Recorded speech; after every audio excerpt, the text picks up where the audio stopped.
안녕하세요. 오늘은 채권자에게는 지뢰밭이, 채무자에게는 무기가 될 수 있는 소멸시효 제도에 대해 이야기해 보겠습니다.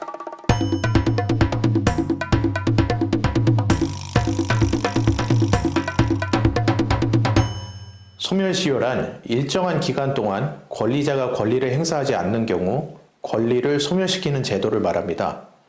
권리 위에 잠자는 자를 보호하지 않는다는 오래된 법 원칙이 반영된 제도인데요. 이 제도에 대해서는 변제하지 않는 채무자를 보호하는 결과를 초래한다는 점에서 보통 사람의 도덕관념에 반한다는 비판이 있는 것도 사실입니다.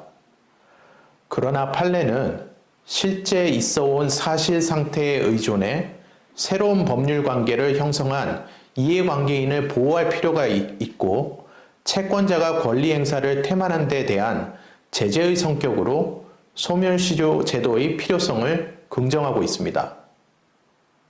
나의 채권이 혹은 나의 채무가 소멸시효 적용 대상이 되는지 여부는 다음 세 가지를 따져보면 됩니다. 첫째, 권리의 소멸시효 기간이 얼마인지, 둘째, 시효가 언제부터 시작하는지, 셋째, 시효 진행 중 소멸시효가 중단될 만한 사유가 있었는지가 그 세 가지 항목입니다.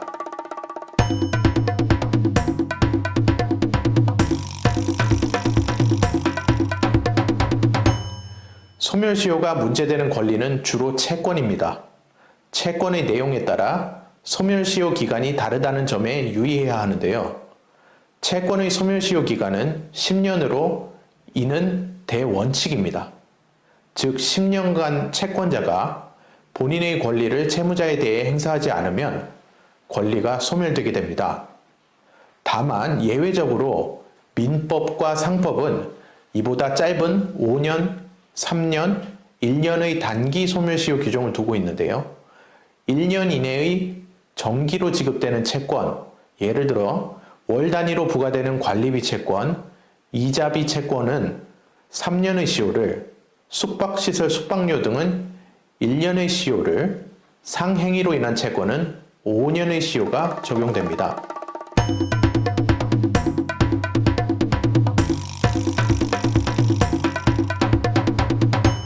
그렇다면 소멸시효 기간은 언제부터 시작될까요?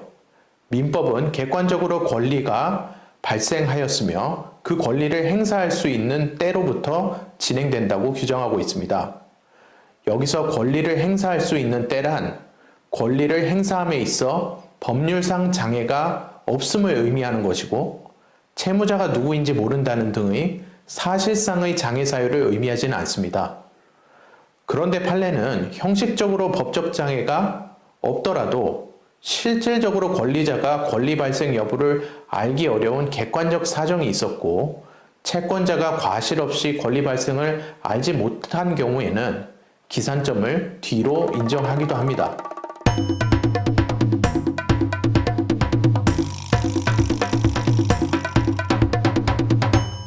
아까 소멸시효 제도는 채권자가 권리 행사를 하지 않는 것에 대한 제재 성격을 가지고 있다고 말씀드렸죠.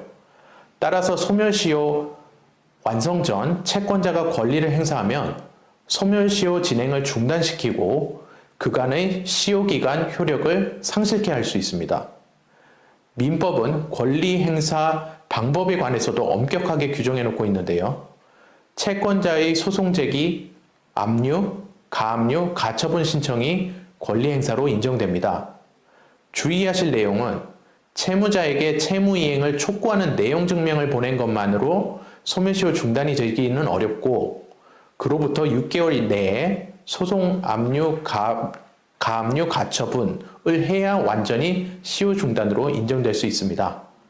한편 채무자가 채무의 존재 및 액수를 인식하는 내용의 의사표시를 채권자에게 했다면 이 또한 소멸시효 중단 사유가 될 수 있습니다.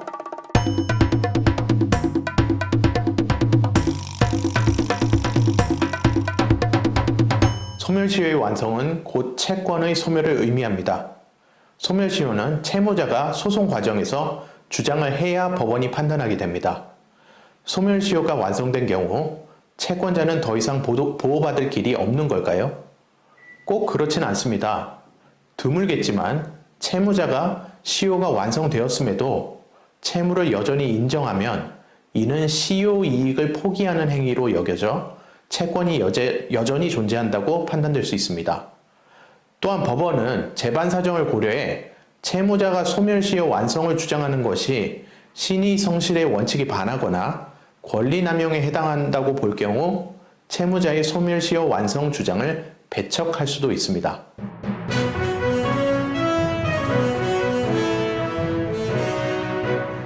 오늘 설명드린 내용이 조금이나마 도움이 되었으면 좋겠습니다. 감사합니다.